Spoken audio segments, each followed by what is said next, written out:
Più 0,6%. L'industria delle costruzioni s'appiglia a questa lieve ripresa per parlare di crescita, ma non nasconde le perplessità per un settore che più di altri ha sofferto della grave crisi economica che dal 2008 ha investito il paese. Crediamo che si sia un po' rallentato, se non addirittura fermato, il periodo di crisi che viene dal 2008. Appunto noi speriamo che oggi si sia raggiunto il fondo, anche se non ne siamo esattamente sicuri.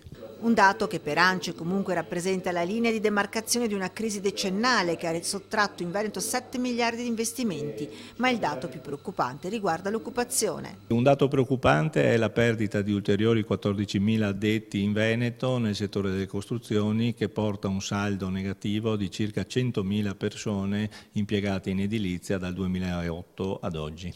Una tendenza negativa che vede colpiti in modo particolare le province di Treviso, con una flessione superiore al 20%, seguite da Vicenza e Padova. Migliore la performance invece l'hanno registrata Venezia e con più 18% e Rovigo.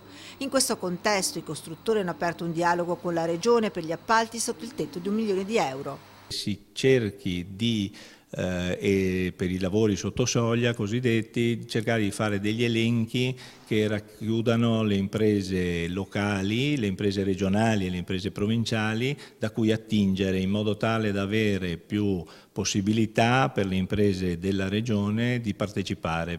Oggi esistono liste nazionali che vedono un afflusso enorme di aziende da tutto il paese, penalizzando quelle locali. Insomma, la strada è ancora in salita per il settore, per il quale serve un colpo di reni.